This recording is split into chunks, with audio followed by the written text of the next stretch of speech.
પંચમહાલમાં લગ્ન નોંધણી કૌભાંડ મુદ્દે નવા ઘટસ્ફોટ થઈ રહ્યા છે। કણજી પાણી ગ્રામ પંચાયતના ઇન્ચાર્જ તલાટી અર્જુન મેઘવાલે નકલી દસ્તાવેજોના આધારે એક જ વર્ષમાં 2500 લગ્ન કરાવ્યાનો આરોપ લાગ્યો છે। સાથે જ એક વિડીયો પણ વાયરલ થયો છે। બાબુ આવા કેસ બહુ જોઈએ આપણે, આમ નામ થોડી 500,000 ઉપર પહોંચી આવે। આ તો એક પંચાયતના 500 છે દરરોજના ના, આ તો એક પંચાયતના 500 છે। મારે એવી 4 પંચાયત છે, 2000 ઉપર લગ્ન કરાયા આ વર્ષમાં 2025માં મેં કેવા 2000 ઉપર, પણ કોઈની તાકાત નહીં આપણી સામે બોલવાની એમ। તમારું તો શું વખત તમે તમારું કામ તમે તો કાગળિયાથી આપણે સાહેબ તો અધિકારીનું હોય કે કાગળિયાથી ઓકે હોય એટલે બધું ઓકે જ હોય, સમજી લો। અને તમે આ તો તમને ના કહેવું જોઈએ, પણ છે ને આપણે તો હકીકત કહેવાવાળા માણસ ને એટલે કેલ્ક્યુલેટર ખોલીને ભાઈ એમ જો આ કેલ્ક્યુલેટર મેં ખોલ્યું 2000 લગ્ન મારા થયા ને ગુણ્યા 2500 ગણી લો કેટલા થયા? 50 લાખ રૂપિયા। 50 લાખ સાહેબ। હા 5 લાખ નહીં, 5 લાખમાં તો મેં હાથ બી ના મેલું।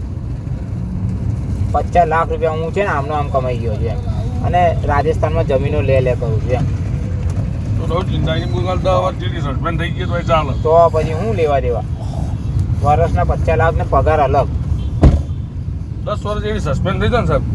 અરે મને તો કોઈ એક જણ સસ્પેન્ડ કર્યો તો મને, મેં તો હાઈકોર્ટમાં ગયો ને પાછો કેસ લડીને આવ્યો છું પાછો।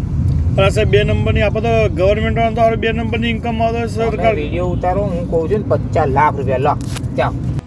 ઊંઝાના ઉનાવા ગામના યુવકે પાટણના સિદ્ધપુરની યુવતી સાથે પ્રેમ લગ્ન કર્યા હતા। દીકરીના લગ્નનું સર્ટિફિકેટ પિતાને મળતા સમગ્ર કૌભાંડનો પર્દાફાશ થયો। આ લગ્નનું સર્ટિફિકેટ પંચમહાલના જાંબુઘોડા તાલુકાના કણજી પાણી ગામનું હતું। યુવતીના પિતા જાતે તપાસ કરવા માટે પંચમહાલ પહોંચ્યા હતા। આ દસ્તાવેજોમાં સમય અને સ્થળથી ખેલનો ખુલાસો થયો હતો। આરોપીઓએ 14 નવેમ્બરે બપોરે 2:30 વાગ્યાની આસપાસ ઊંઝા મામલતદાર કચેરીમાં સ્ટેમ્પ પેપર ખરીદ્યા હતા। આ જ દિવસે માત્ર 1.5 કલાક પછી એટલે કે સાંજે 4 વાગ્યે તેઓ 250 કિલોમીટર દૂર પંચમહાલના કણજી પાણી ગામે લગ્ન રજીસ્ટ્રેશન માટે હાજર થઈ ગયેલા દર્શાવાયા। ઊંઝાથી કણજી પાણી પહોંચતા કલાકો લાગી, જે આટલા ટૂંકા સમયમાં અશક્ય છે। છતાં કણજી પાણી ગામના તલાટીએ સાક્ષીઓની ગેરહાજરીમાં અને સોગંદનામા સહિતના દસ્તાવેજ બનાવી દીધા હોવાનું સામે આવ્યું છે। આ મામલે પાટીદાર નેતાઓએ ગાંધીનગરમાં હર્ષ સંઘવીને રજૂઆત કરી છે અને દાવો કર્યો છે કે રેકેટમાં સામેલ તમામની ધરપકડ થશે।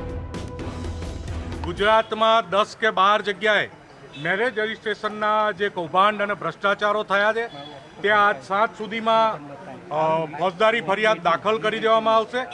ફોજદારી ફરિયાદ દાખલ કરી અને લાગતા વળગતા સંબંધિત અધિકારીઓ અને તમામ આરોપીઓની ધરપકડ થઈ અને કાલના દિવસમાં એ આરોપીઓના વરઘોડા તમને ગુજરાતની પ્રજાને જોવા મળશે, જેથી કરીને ગુજરાતમાં મેરેજ રજિસ્ટ્રેશનમાં ભવિષ્યમાં કોઈ તકલીફ ઊભી ના થાય।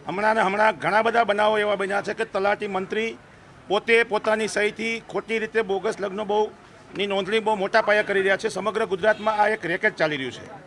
તો એમાં અત્યારે હાલ જ ગૃહમંત્રીએ અમારી રૂબરૂમાં જ ડીજી વિભાગને અને પોલીસ વિભાગને સૂચના આપી છે કે આજે ને આજે એ તમામ લોકોની ધરપકડ કરવામાં આવે, એની સામે સુઓ મોટો ફરિયાદ દાખલ કરવામાં આવે અને જે કંઈ ગુજરાતમાં બોગસ લગ્ન નોંધણીનું રેકેટ ચાલી રહ્યું છે એને રોકવા માટેના સરકારે આજથી જ પ્રયાસો ચાલુ કર્યા છે।